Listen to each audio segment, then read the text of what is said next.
Militan Hizbullah meluncurkan 100 roket ke pangkalan militer Israel pada Rabu 3 Juli 2024. Serangan ini merupakan balasan atas tewasnya komandan senior militan tersebut di Lebanon Selatan. Dalam pernyataan resminya, Hizbullah mengatakan jenis roket yang digunakan adalah Katyusha. Roket itu menargetkan 2 pangkalan militer Israel di dataran tinggi Golan yang diduduki. Media Israel menangkap rekaman asap mengepul di Golan setelah beberapa roket Hizbullah menghantam daerah tersebut. Namun, Kementerian Pertahanan Israel mengklaim tidak ada laporan korban jiwa.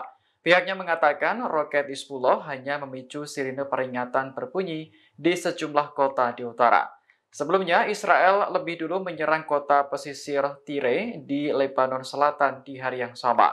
Serangan itu menewaskan Muhammad Na'amah Nasir, salah satu komandan senior Hizbullah.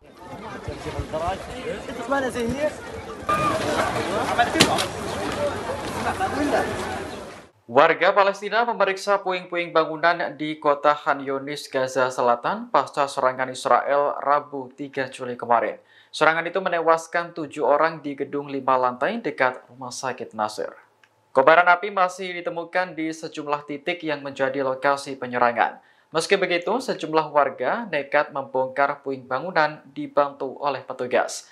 Mereka berharap bisa menemukan anggota keluarganya yang hilang, sekalipun dalam kondisi tidak bernyawa. Sebelumnya, Israel mengeluarkan perintah evakuasi kepada ratusan ribu warga Palestina di kota Khan Yunis. Menurut Israel, evakuasi bertujuan untuk melindungi warga sipil dari perang. Namun faktanya, serangan tetap mengenai warga dan menghancurkan rumah-rumah mereka.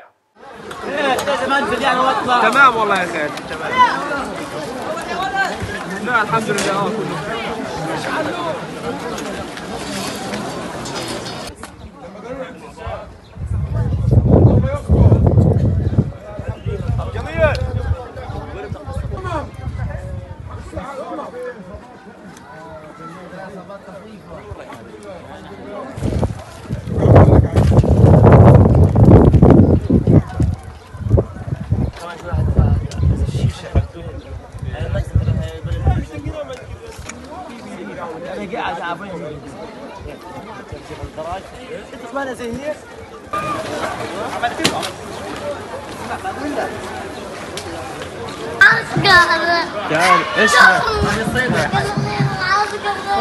وين المعسكر هذا؟ وين المعسكر؟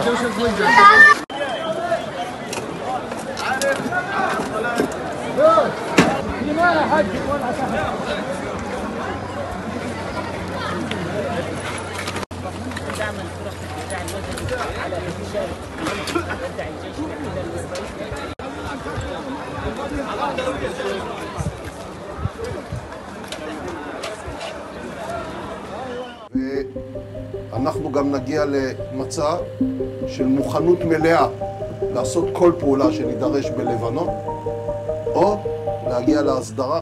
Menteri Pertahanan Israel Yoav Gallant mengatakan bahwa pihaknya siap melakukan segala tindakan terhadap Hizbullah, termasuk mengerahkan kendaraan militer hingga menembus wilayah Lebanon. Hal itu disampaikan Gallant kepada pasukannya saat berkunjung ke perbatasan Gaza pada Rabu 3 Juli kemarin.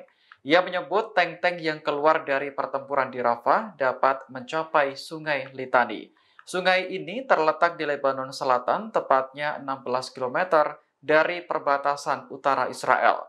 Israel telah menuntut Hizbullah agar menarik mundur pasukannya menjauhi sungai tersebut. Sementara itu, Gallant mengaku pihaknya lebih suka mengambil kesepakatan dalam konflik ini. Namun, jika Hizbullah terus melewati garis yang dilarang, ia menegaskan bakal melawan.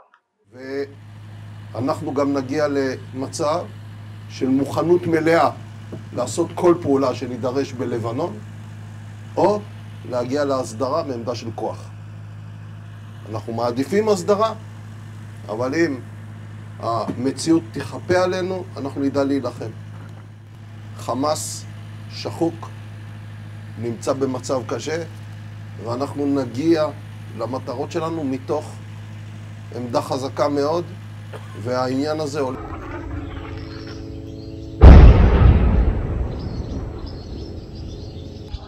Ledakan masih terus terdengar di kota Rafah, Gaza Selatan akibat serangan Israel. Kota ini sebelumnya menjadi tempat pengungsian bagi jutaan warga Palestina.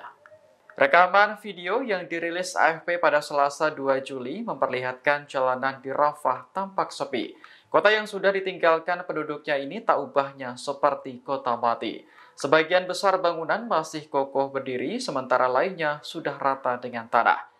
Menurut laporan VOA, saat ini pasukan Israel masih terus melakukan serangan di sejumlah titik. Misalnya di kota Khan Yunis yang menewaskan 8 orang pada Selasa 2 Juli kemarin. Serangan itu hanya berselang sehari setelah Israel memerintahkan evakuasi terhadap warga di kota tersebut.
Serangan Israel di kota Tire, Lebanon Selatan pada Rabu 3 Juli kemarin menewaskan seorang komandan Hizbullah.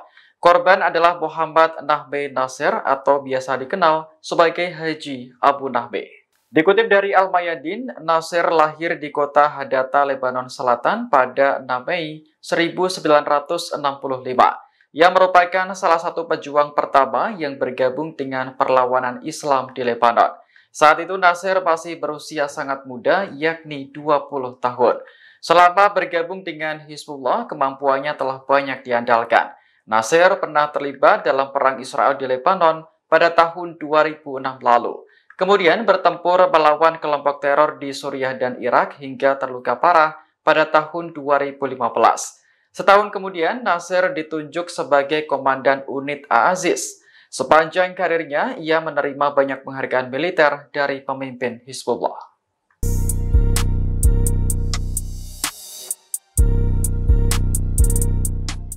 Anak-anak di Gaza, Palestina tak hanya kekurangan gizi akibat terbatasnya bantuan makanan. Mereka juga terkena penyakit kulit gara-gara air tercemar limbah. Seorang bocah laki-laki berusia 5 tahun tak bisa tidur di tenda pengungsian sepanjang malam. Ia terus menggaruk sekujur tubuhnya karena gatal yang begitu menyiksa. Ibu dari bocah tersebut, Elwan, mengatakan bahwa anaknya terpaksa tidur di atas tanah dan pasir. Sementara air bersih untuk mandi atau mencuci tak lagi tersedia. Elwan menyebut Laut Mediterania yang biasanya digunakan anak-anak untuk mandi kini tercemar limbah. Kondisi tersebut semakin memperparah penyebaran penyakit kulit di jalur Gaza, ditambah lagi cuaca panas. Saat ini jumlah warga Palestina yang terjangkit penyakit kulit mencapai 150.000 orang. Kasus paling banyak adalah kudis dan kutu, cacar air, ruam, serta impetigo. Download Tribun X sekarang, menghadirkan lokal menjadi Indonesia.